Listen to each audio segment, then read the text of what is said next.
Hello everyone, welcome back to our YouTube channel learning.com. ಇವತ್ತಿನ ಕ್ಲಾಸಲ್ಲಿ ನಾನು ಪ್ರೀವಿಯಸ್ ಇಯರ್ಸಲ್ಲಿ ಏನು ಕ್ವಶನ್ಸ್ ಕೇಳಿರ್ತಾರೆ, ಇಂಪಾರ್ಟೆಂಟ್ ಕ್ವಶನ್ಸ್ ಏನಿರುತ್ತೆ 15 ಕ್ವಶನ್ನ ಸಾಲ್ವ್ ಮಾಡ್ತಾ ಇದ್ದೀನಿ. ಇದು 5th ಸೀರೀಸ್ ಆಗಿರುತ್ತೆ. ಲಾಸ್ಟ್ ಕ್ಲಾಸಲ್ಲಿ ನಾನೊಂದು ಕ್ವಶನ್ ಕೊಟ್ಟಿದ್ದೆ, ಅದಕ್ಕೆ ಆನ್ಸರ್ನ ಕಮೆಂಟ್ ಮಾಡಿ ಅಂತ ಹೇಳಿದೆ. ಈ ಒಂದು ಕ್ಲಾಸಲ್ಲಿ ಅದಕ್ಕೆ ಆನ್ಸರ್ ಏನಂತ ಹೇಳ್ತಾ ಇದ್ದೀನಿ. The main focus in assessment for learning is, ಕಲಿಕೆಗಾಗಿ ಮೌಲ್ಯಾಂಕನದಲ್ಲಿನ ಮುಖ್ಯ ಕೇಂದ್ರಿತ ಅಂಶ. ಇಲ್ಲೇನು ಕೊಟ್ಟಿದ್ದಾರೆ, ಫಾರ್ ಅಂತ ಕೊಟ್ಟಿದ್ದಾರೆ. ಫಾರ್ ಅಂತ ಅಂದ್ರೇನು, ಫಾರ್ಮೇಟಿವ್ ಅಸೆಸ್ಮೆಂಟ್ ಅಂತ ನೆನ್ಪಿಟ್ಕೊಳ್ಳಿ. ಸ್ಟಾರ್ಟಿಂಗ್ ಎರಡು ಕೂಡ ಎಫ್ ಬರುತ್ತೆ, ಎರಡು ಕೂಡ ಸೇಮ್ ಮೀನಿಂಗ್ ಬರುತ್ತೆ. Okay, options are ongoing improvement of learning for all students, to place the onus of learning on different stakeholders, to develop evidence based on assessment, to build skills of learning. ಎಲ್ಲ ವಿದ್ಯಾರ್ಥಿಗಳ ಪ್ರಸ್ತುತದ ಕಲಿಕೆಯನ್ನು ಉತ್ತಮಪಡಿಸುವುದು, ವಿಭಿನ್ನ ಭಾಗಿದಾರರ ಮೇಲೆ ಕಲಿಕೆಯ ಜವಾಬ್ದಾರಿಯನ್ನು ವಹಿಸುವುದು, ಸಾಕ್ಷ್ಯ ಆಧಾರಿತ ಮೌಲ್ಯಾಂಕನವನ್ನು ಅಭಿವೃದ್ಧಿಪಡಿಸುವುದು, ಕಲಿಕೆಯ ಕೌಶಲಗಳನ್ನು ಬೆಳೆಸುವುದು. ಇದಕ್ಕೆ right answer option number 1, ongoing improvement of learning for all students. ಎಲ್ಲ ವಿದ್ಯಾರ್ಥಿಗಳ ಪ್ರಸ್ತುತದ ಕಲಿಕೆಯನ್ನು ಉತ್ತಮಪಡಿಸುವುದು. Assessment for learning, FA formative assessment, ಎರಡೂ ಕೂಡ ಸೇಮ್ ಮೀನಿಂಗ್ ಬರುತ್ತೆ. ಏನಂತಂದರೆ ಮಕ್ಕಳು ಹೇಗೆ ಕಲಿತಿದ್ದಾರೆ, ನಾವು ಪಾಠ ಮಾಡೋದವ್ರಿಗೆ ಅರ್ಥ ಆಗ್ತಿದೆಯಾ, ಯಾವೊಂದು ವೇಲ್ ಪಾಠ ಮಾಡಿದ್ರೆ ಅವ್ರಿಗೆ ಇನ್ನೂ ಚೆನ್ನಾಗಿ ಅರ್ಥ ಆಗುತ್ತೆ, ಅವರ ಒಂದು ನೀಡ್ಸ್ ಏನು, ಅವ್ರ ಇಂಪ್ರೂವ್ಮೆಂಟ್ಗೆ ನಾವು ಹೇಗೆ ಕ್ಲಾಸಸ್ ಮಾಡಬೇಕು ಅನ್ನೋದನ್ನೇ ಇಲ್ಲಿ ಅಸೆಸ್ಮೆಂಟ್ ಫಾರ್ ಲರ್ನಿಂಗ್ ಅಂತ ಹೇಳೋ ಅಂಥದ್ದು.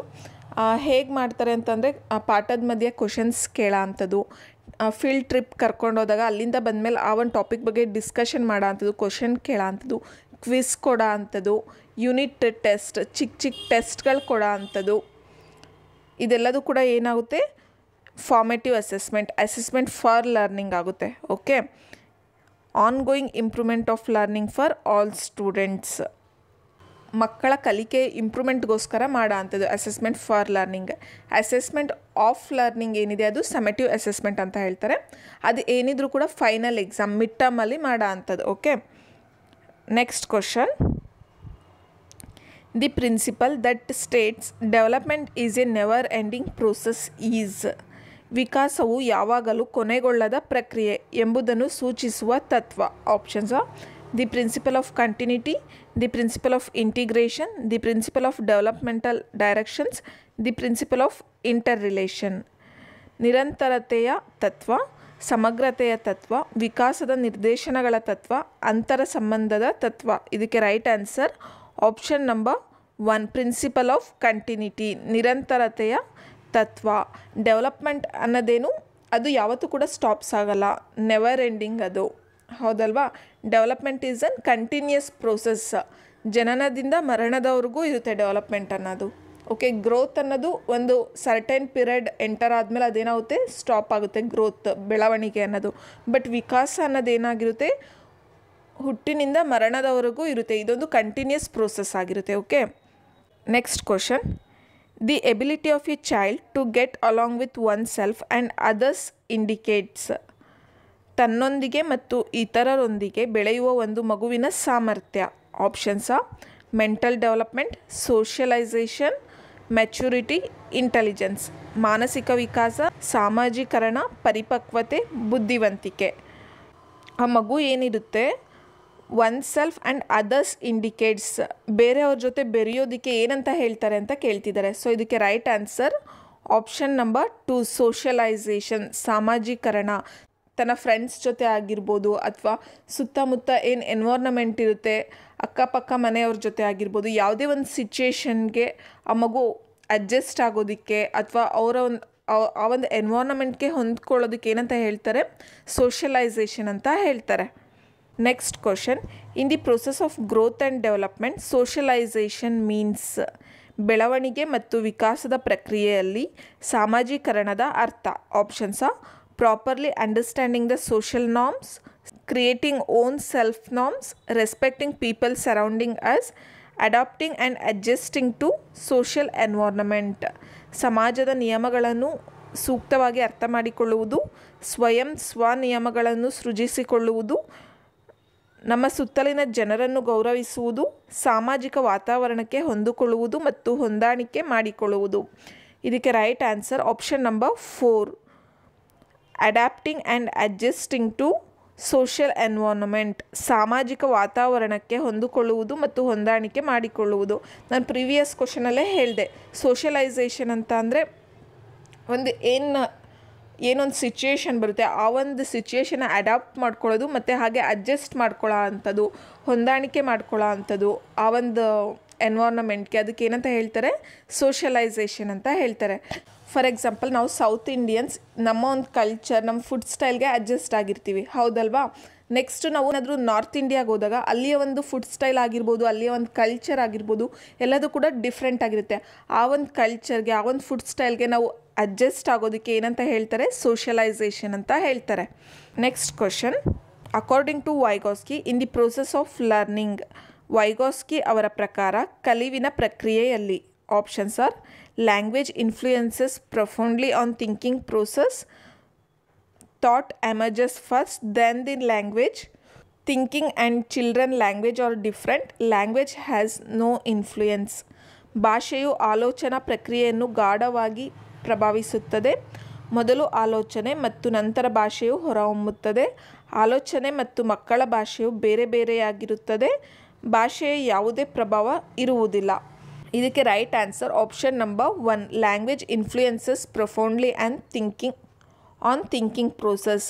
ಭಾಷೆಯು ಆಲೋಚನಾ ಪ್ರಕ್ರಿಯೆಯನ್ನು ಗಾಢವಾಗಿ ಪ್ರಭಾವಿಸುತ್ತದೆ. ವೈಗಾಸ್ಕಿಯವ್ರ ಪ್ರಕಾರ ಫಸ್ಟ್ ಲ್ಯಾಂಗ್ವೇಜ್, ನೆಕ್ಸ್ಟ್ ಥಾಟ್ ಬರೋ ಅಂಥದ್ದು, ಮೀನ್ಸ್ ಥಿಂಕಿಂಗ್ ಬರೋ ಅಂಥದ್ದು. ಓಕೆ, ಬಟ್ ಪಿಯಾಜೆ ಅವ್ರ ಪ್ರಕಾರ ಏನು, ಫಸ್ಟ್ ಥಿಂಕಿಂಗ್ ಅನಂತರ language. Next question, a teacher in progressive classrooms motivates students to. ಪ್ರಗತಿಶೀಲ ತರಗತಿಗಳಲ್ಲಿ ಶಿಕ್ಷಕರು ವಿದ್ಯಾರ್ಥಿಗಳನ್ನು ಪ್ರೇರಣೆಗೊಳಿಸುವುದು. Options are acquire content knowledge in all subjects, interact actively in the process of learning, adhere strictly to the contents of learning, complete the assigned task. ಎಲ್ಲ ವಿಷಯಗಳಲ್ಲಿ ವಿಷಯ ಜ್ಞಾನವನ್ನು ಪಡೆದುಕೊಳ್ಳುವುದು, ಕಲಿವಿನ ಪ್ರಕ್ರಿಯೆಯಲ್ಲಿ ಕ್ರಿಯಾಶೀಲವಾಗಿ ಅಂತರ್ಕ್ರಿಯೆಗಳಲ್ಲಿ ತೊಡಗಿಸಿಕೊಳ್ಳಲು, ಕಲಿವಿನ ವಿಷಯಗಳಿಗೆ ಕಟ್ಟುನಿಟ್ಟಾಗಿ ಬದ್ಧವಾಗಿರಲು, ವಹಿಸಿದ ಕಾರ್ಯಗಳನ್ನು ಪೂರ್ಣಗೊಳಿಸಲು. ಈ ಕ್ವಶನ್ಗೆ right answer option number 2, interact actively in the process of learning. ಕಲಿವಿನ ಪ್ರಕ್ರಿಯೆಯಲ್ಲಿ ಕ್ರಿಯಾಶೀಲವಾಗಿ ಅಂತರ್ಕ್ರಿಯೆಗಳಲ್ಲಿ ತೊಡಗಿಸಿಕೊಳ್ಳಲು. ಪ್ರೋಗ್ರೆಸಿವ್ ಲರ್ನಿಂಗ್ ಅಂದ್ರೇನು, ಮಕ್ಕಳು ಅವರ ಒಂದು ಲರ್ನಿಂಗ್ನ ಅವರೇ ಕನ್ಸ್ಟ್ರಕ್ಟ್ ಮಾಡ್ಕೊಳ್ಳೋ ಅಂಥದ್ದು. ಅಲ್ಲಿ ಏನಾಗಿರುತ್ತೆ, ಚೈಲ್ಡ್ ಸೆಂಟರ್ಡ್ ಆಗಿರುತ್ತೆ. ಅವ್ರು ಯಾವುದೇ ಒಂದು ನಾಲೆಡ್ಜ್ನ ಗೈನ್ ಮಾಡಬೇಕು ಅಂತ ಅಂದರೆ ಅವರೇ ಒಂದು ಆ್ಯಕ್ಟಿವ್ ಆಗಿ ಆ ಒಂದು ಕೆಲಸನ ಮಾಡ್ತಾ ಕಲಿಯೋ ಅಂಥದ್ದು, ನಾಲೆಡ್ಜ್ನ ಇಂಟ್ರಾಕ್ಟಿವ್ ಆಗಿ. ಓಕೆ, ಸೊ ಅದನ್ನ ಏನಂತ ಹೇಳ್ತಾರೆ, ಪ್ರೋಗ್ರೆಸಿವ್ ಲರ್ನಿಂಗ್ ಅಂತ ಹೇಳ್ತಾರೆ. ಅವರ ಒಂದು ಕಲಿಕೆನ ಅವರೇ ಆ್ಯಕ್ಟಿವ್ ಆಗಿ ಮಾಡುತ್ತಾ ಕಲಿ ಅಂತ ಹೇಳ್ತಾರಲ್ವಾ. ಲರ್ನಿಂಗ್ ಬೈ ಡೂಯಿಂಗ್, ಆ ಒಂದು ಕೆಲಸನ ಮಾಡ್ತಾ ನಾಲೆಡ್ಜ್ನ ಗೈನ್ ಮಾಡೋ ಅಂಥದ್ದು, ಅವರ ಒಂದು ನಾಲೆಡ್ಜ್ನ ಓನಾಗಿ ಅವರೇ ಕನ್ಸ್ಟ್ರಕ್ಟ್ ಮಾಡ್ಕೊಳ್ಳೋ ಅಂಥದ್ದು. ಇದಕ್ಕೇನಂತ ಹೇಳ್ತಾರೆ, ಪ್ರೋಗ್ರೆಸಿವ್ ಲರ್ನಿಂಗ್ ಅಂತ ಹೇಳ್ತಾರೆ. Next question, one of the important futures of progressive education is. ಪ್ರಗತಿಶೀಲ ಶಿಕ್ಷಣದ ಒಂದು ಪ್ರಮುಖ ಲಕ್ಷಣ. Options are frequent assessment of students, emphasis on learning of all subjects, flexible timetable and classroom arrangements, different instructional strategies for learning subjects. ಹಾಗಾಗಿ ವಿದ್ಯಾರ್ಥಿಗಳ ಮಾಪನ, ಕಲಿವಿನ ಎಲ್ಲ ವಿಷಯಗಳಿಗೆ ಒತ್ತು, ಬದಲಿಸಬಹುದಾದ ವೇಳಾಪಟ್ಟಿ ಮತ್ತು ತರಗತಿ ಸಿದ್ಧತೆಗಳು, ವಿಷಯಗಳನ್ನು ಕಲಿಯಲು ವಿವಿಧ ಶೈಕ್ಷಣಿಕ ಮಾರ್ಗೋಪಾಯಗಳು. ಇದಕ್ಕೆ right answer option number 3, flexible timetable and classroom arrangements. ಬದಲಿಸಬಹುದಾದ ವೇಳಾಪಟ್ಟಿ ಮತ್ತು ತರಗತಿ ಸಿದ್ಧತೆಗಳು. ನಾನು ಪ್ರೀವಿಯಸ್ ಕ್ವಶನಲ್ಲೇ ಹೇಳಿದೆ, ಪ್ರೋಗ್ರೆಸಿವ್ ಲರ್ನಿಂಗ್ ಅಂದರೆ ಏನಾಗಿರುತ್ತೆ, ಅಲ್ಲಿ ಚೈಲ್ಡ್ ಸೆಂಟರ್ಡ್ ಆಗಿರುತ್ತೆ. ಮಕ್ಕಳಿಗೆ ನೀಡ್ಸ್ ಏನಿರುತ್ತೆ, ಅವ್ರಿಗೆ ಅವಶ್ಯಕತೆ ಏನಿರುತ್ತೆ ಆ ಒಂದು ವೇಲಿ ಪಾಠ ಮಾಡೋದು, ಅಥವಾ ಒಂದು ಟೈಮ್ ಟೇಬಲ್ ರೆಡಿ ಮಾಡೋ ಅಂಥದ್ದು, ಕ್ಲಾಸ್ ರೂಮ್ ಅರೇಂಜ್ಮೆಂಟ್ಸ್ ಆಗಿರ್ಬೋದು, ಏನಾಗಿರುತ್ತೆ, ಫ್ಲೆಕ್ಸಿಬಲ್ ಆಗಿರುತ್ತೆ. ಚೈಲ್ಡ್ ಸೆಂಟರ್ಡ್ ಮೀನ್ಸ್ ಮಕ್ಕಳ ಒಂದು ಇಂಟ್ರೆಸ್ಟ್ ಮೇಲೆ ಡಿಪೆಂಡ್ಸ್ ಆಗಿರುತ್ತೆ ಎಲ್ಲದು ಕೂಡ. Next question, the proper knowledge of individual differences among the learners help the teacher to.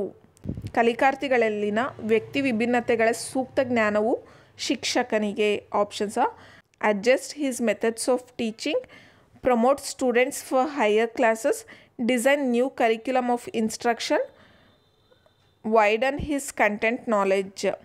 ತನ್ನ ಬೋಧನಾ ವಿಧಾನಗಳನ್ನು ಹೊಂದಿಸಿಕೊಳ್ಳಲು ಸಹಾಯ ಮಾಡುತ್ತದೆ. ವಿದ್ಯಾರ್ಥಿಗಳನ್ನು ಉನ್ನತ ತರಗತಿಗಳಿಗೆ ತೇರ್ಗಡೆಗೊಳಿಸಲು ಸಹಾಯ ಮಾಡುತ್ತದೆ. ಶಿಕ್ಷಣದ ಹೊಸ ಪಠ್ಯಕ್ರಮವನ್ನು ವಿನ್ಯಾಸಗೊಳಿಸಲು ಸಹಾಯ ಮಾಡುತ್ತದೆ. ತನ್ನ ವಿಷಯ ಜ್ಞಾನವನ್ನು ವಿಸ್ತರಿಸಿಕೊಳ್ಳಲು ಸಹಾಯ ಮಾಡುತ್ತದೆ. ಇದಕ್ಕೆ right answer option number 1, adjust his methods of teaching. ತನ್ನ ಬೋಧನಾ ವಿಧಾನಗಳನ್ನು ಹೊಂದಿಕೊಳ್ಳಲು ಸಹಾಯ ಮಾಡುತ್ತದೆ ಅಂತಂದರೆ ಮಕ್ಕಳು ಆ ಒಂದು ಇಂಡಿವಿಜುವಲ್ ಡಿಫ್ರೆನ್ಸಸ್ ಏನಿರುತ್ತೆ, ಎಲ್ಲ ಮಕ್ಕಳು ಕೂಡ ಒಂದೇ ಲೆವೆಲಲ್ಲಿ ಇರೋದಿಲ್ಲ. ಕೆಲವರು ವೀಕ್ ಇರ್ತಾರೆ, ಕೆಲವರು ಸ್ಟ್ರಾಂಗ್ ಇರ್ತಾರೆ, ಕೆಲವರು ಆ್ಯಾವ್ರೇಜ್ ಇರ್ತಾರೆ. ಅವರ ಒಂದು ಲೆವೆಲ್ಗೆ ತಕ್ಕಂತೆ ನಾವು ಪಾಠ ಮಾಡ್ಬೋದು. ಅವರ ಒಂದು ಇಂಡಿವಿಜುವಲ್ ಡಿಫ್ರೆನ್ಸಸ್ ನಮಗೆ ಅರ್ಥ ಆದರೆ ಅವ್ರು ಯಾವ ಒಂದು ಲೆವೆಲಲ್ಲಿದ್ದಾರೆ, ನಾವು ಯಾವ ರೀತಿ ಪಾಠ ಮಾಡಿದ್ರೆ ಅವ್ರಿಗೆ ಅರ್ಥ ಆಗುತ್ತೆ, ಯಾವ ರೀತಿ ಟೀಚಿಂಗ್ ಮೆಟೀರಿಯಲ್ಸ್ನ ಯೂಸ್ ಮಾಡಿದ್ರೆ ಒಂದು ಪ್ರಾಪರ್ ವೇ ಆಫ್ ಲರ್ನಿಂಗ್ ಆಗುತ್ತೆ ಅವ್ರಿಗೆ ಅನ್ನೋದು ನಮ್ಗೆ ಅರ್ಥ ಆಗುತ್ತೆ. ಇಂಡಿವಿಜುವಲ್ ಡಿಫ್ರೆನ್ಸಸ್ ನಮಗೆ ಮಕ್ಕಳ ಒಂದು ಇಂಡಿವಿಜುವಲ್ ಡಿಫ್ರೆನ್ಸಸ್ ನಮಗೆ ಅರ್ಥ ಆದರೆ. Okay, next question. Ability grouping and adjusting the curriculum for students of a classroom helps the teachers to. ಸಾಮರ್ಥ್ಯಾಧಾರಿತ ಗುಂಪನ್ನು ಮಾಡುವುದು ಮತ್ತು ಪಠ್ಯಕ್ರಮವನ್ನು ತರಗತಿಯ ವಿದ್ಯಾರ್ಥಿಗಳಿಗೆ ಹೊಂದಿಸಿಕೊಳ್ಳುವುದರಿಂದ ಶಿಕ್ಷಕನಿಗಾಗುವ ಒಂದು ಉಪಯೋಗ. Options are cater to the needs of gifted children, minimise the individual differences, select a tool for assessment, bring discipline in the classroom. ಪ್ರತಿಭಾವಂತ ಮಕ್ಕಳ ಅಗತ್ಯತೆಗಳಿಗೆ ಸ್ಪಂದಿಸಬಹುದು, ವೈಯಕ್ತಿಕ ಭಿನ್ನತೆಗಳನ್ನು ಕಡಿಮೆಗೊಳಿಸಬಹುದು, ಮಾಪನಕ್ಕಾಗಿ ಪ್ರಮಾಣಬದ್ಧ ಸಾಧನವನ್ನು ಆಯ್ಕೆ ಮಾಡಿಕೊಳ್ಳಬಹುದು, ತರಗತಿಯಲ್ಲಿ ಶಿಸ್ತನ್ನು ಮೂಡಿಸಬಹುದು. ಇದಕ್ಕೆ right answer option number 2, minimise the individual differences.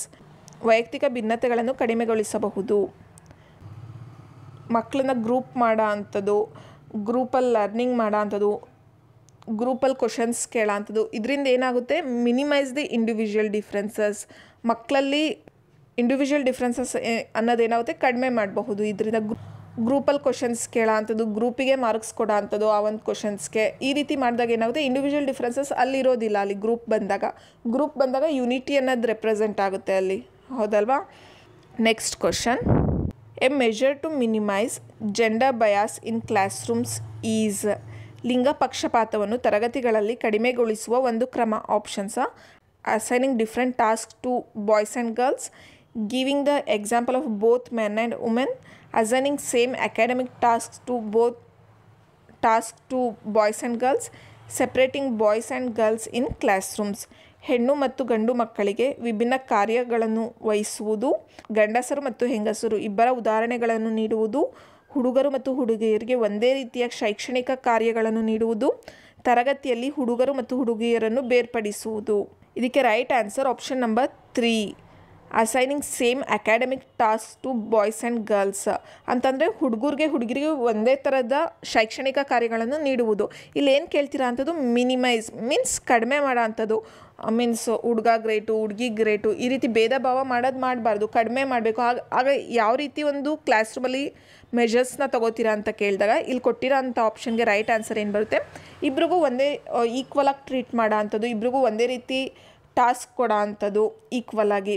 So ಅದರಿಂದ ಏನಾಗುತ್ತೆ, boys great girls weak or girls great boys weak ಅನ್ನೋದಿರೋದಿಲ್ಲ. ಜೆಂಡರ್ ಬಯಾಸ್ ಅನ್ನೋದೇನಾಗುತ್ತೆ, ಕಡಿಮೆ ಆಗ್ತಾ ಬರುತ್ತೆ ಅದರಿಂದ, ಹೌದಲ್ವಾ. ಅಸೈನಿಂಗ್ ಡಿಫ್ರೆಂಟ್ ಟಾಸ್ಕ್ ಕೊಟ್ಟಾಗ ಬಾಯ್ಸ್ಗೆ ಬೇರೆ ಗರ್ಲ್ಸ್ಗೆ ಬೇರೆ ಕೊಟ್ಟಾಗ ಏನಾಗುತ್ತೆ, ಜೆಂಡರ್ ಡಿಸ್ಕ್ರಿಮಿನೇಷನ್ ಆಗುತ್ತೆ, ಮೀನ್ಸ್ ಜೆಂಡರ್ ಬಯಾಸ್ ಆಗೋ ಅಂಥದ್ದಲ್ಲಿ, ಹೌದಲ್ವಾ. Next question. ವಿದ್ಯಾರ್ಥಿಗಳ ಮೌಲ್ಯಾಂಕನದ ಒಂದು ಪ್ರಮುಖ ಅಂಶ, an important aspect of students assessment is. Options are ಸಮಗ್ರ ಕಲಿಕೆಯನ್ನು ತಿಳಿಯುವುದು, ಒಂದು ನಿರ್ದಿಷ್ಟ ಹಂತದಲ್ಲಿ ಶೈಕ್ಷಣಿಕ ಕಾರ್ಯಕ್ಷಮತೆಯನ್ನು ನಿರ್ಧರಿಸುವುದು, ಉನ್ನತ ಕಲಿಕೆಯನ್ನು ಉತ್ತೇಜಿಸುವುದು, ಅವರ ಶೈಕ್ಷಣಿಕ ಕಾರ್ಯಕ್ಷಮತೆಯನ್ನು ವರ್ಗೀಕರಣ ಮಾಡುವುದು. To know the holistic learning, to judge the academic performance at particular level, to promote higher learning, to grade their academic performance. ಮಕ್ಕಳನ್ನ ಅಸೆಸ್ಮೆಂಟ್ ಮಾಡೋದೇನಕ್ಕೆ, ಇವ್ಯಾಲ್ಯೂಯೇಟ್ ಮಾಡೋದೇನಕ್ಕೆ. ಹೋಲಿಸ್ಟಿಕ್ ಡೆವಲಪ್ಮೆಂಟ್ ಅಂತ ಅಂದರೆ 360 ಡಿಗ್ರಿ ಡೆವಲಪ್ಮೆಂಟ್.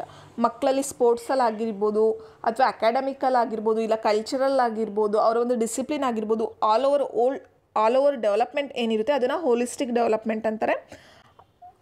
ಸೊ ಇದಕ್ಕೆ right answer option number 1, to know the holistic learning. ಸಮಗ್ರ ಕಲಿಕೆಯನ್ನು ತಿಳಿಯುವುದು. Next question. ಅಪೇಕ್ಷಿತ ಕಲಿಕೆಯ ಗುರಿಗಳೆಡೆಗಿನ ವಿದ್ಯಾರ್ಥಿಗಳ ಪ್ರಗತಿಯನ್ನು ಖಚಿತಪಡಿಸಿಕೊಳ್ಳಲು ಶಿಕ್ಷಕರು ಮೌಲ್ಯಾಂಕ ಮಾಡಬೇಕಾದ ಅಂಶ. To ascertain the progress of children towards desired goals of learning, the factor teachers need to assess is. Options ಆ ಕಲಿಕಾ ವಿಷಯಗಳಲ್ಲಿ ವಿದ್ಯಾರ್ಥಿಗಳ ಕಾರ್ಯಕ್ಷಮತೆ, ಒದಗಿಸಿದ ಕಲಿವಿನ ಅನುಭವಗಳ ಪರಿಣಾಮಕಾರತೆ, ಕಲಿವಿನ ಫಲಗಳು ಎಷ್ಟರ ಮಟ್ಟಿಗೆ ಸಾಧಿಸಲ್ಪಟ್ಟಿವೆ, ಪಠ್ಯವಸ್ತು ಎಷ್ಟರ ಮಟ್ಟಿಗೆ ಪೂರ್ಣಗೊಳಿಸಲ್ಪಟ್ಟಿದೆ.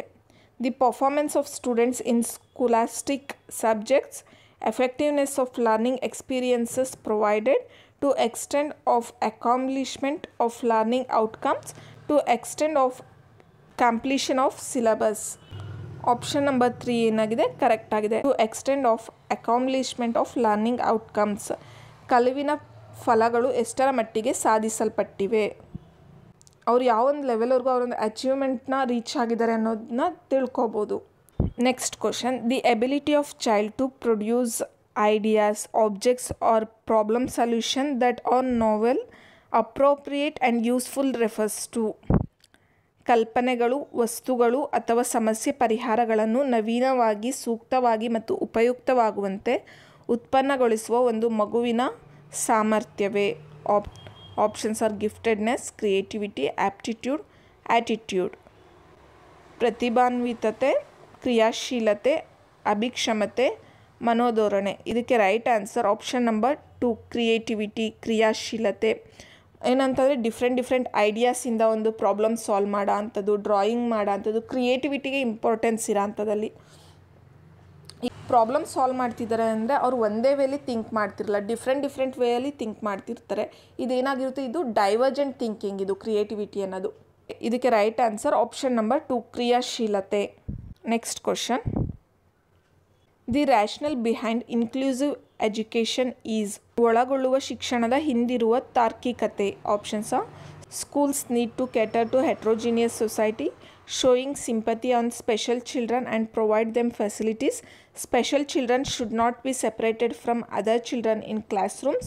The benchmark for performance of each child should be uniform.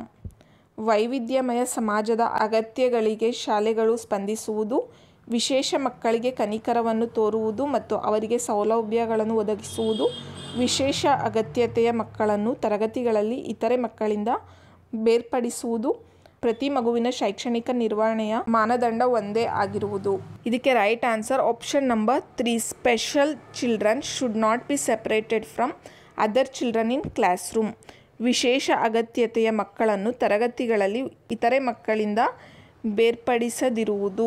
Special children's ಏನಿರ್ತಾರೆ, ಕಣ್ಣು ಕಾಣಲ್ಲ, ಕಿವಿ ಕೇಳಲ್ಲ, ಹ್ಯಾಂಡಿಕ್ಯಾಪ್ಟ್ ಏನಿರ್ತಾರೆ, ಅವ್ರಿಗೂ ಕೂಡ ನಾರ್ಮಲ್ ಸ್ಟೂಡೆಂಟ್ಸ್ ಏನಿರ್ತಾರೆ ಅವ್ರ ಜೊತೆ ಎಜುಕೇಷನ್ ಕೊಡೋ ಅಂಥದ್ದು, ಅವ್ರಿಗೆ ಸಪ್ರೇಟ್ ಎಜುಕೇಷನ್ ಕೊಡೋ ಅಂಥದ್ದಲ್ಲ. ಓಕೆ, ಇನ್ಕ್ಲೂಸಿವ್ ಎಜುಕೇಷನ್ ಅಂತಂದರೆ ಸ್ಪೆಷಲ್ ಚಿಲ್ಡ್ರನ್, ನಾರ್ಮಲ್ ಚಿಲ್ಡ್ರನ್ ಏನಿರ್ತಾರೆ ಒಟ್ಟಿಗೆ ಎಜುಕೇಷನ್ ಕೊಡೋ ಅಂಥದ್ದು. Okay, next question.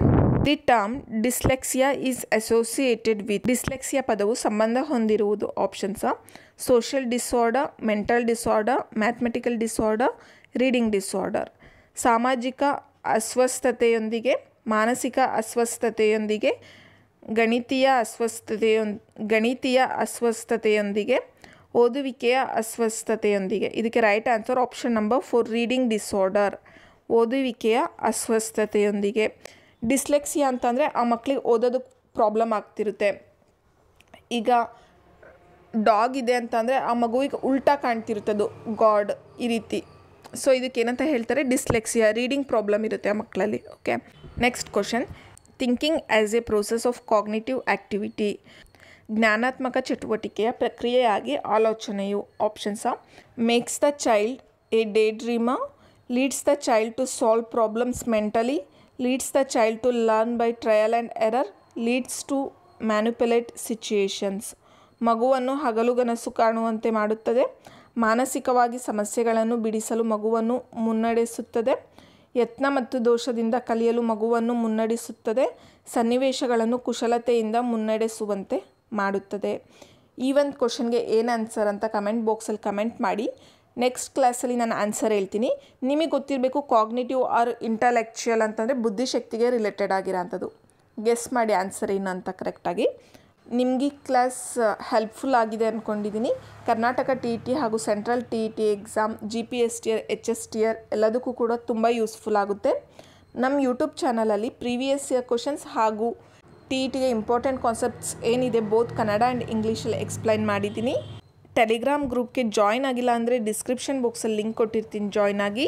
ಇದೇ ರೀತಿ ಹೆಚ್ಚಿನ ಕ್ಲಾಸಸ್ ಬೇಕು ಅಂದರೆ ಲೈಕ್ ಮಾಡಿ, ಶೇರ್ ಮಾಡಿ. ಇನ್ನೂ ಯಾರು ನಮ್ಮ ಯೂಟ್ಯೂಬ್ ಚಾನಲ್ಗೆ ಸಬ್ಸ್ಕ್ರೈಬ್ ಆಗಿಲ್ಲ, ಸಬ್ಸ್ಕ್ರೈಬ್ ಆಗಿ. Thank you.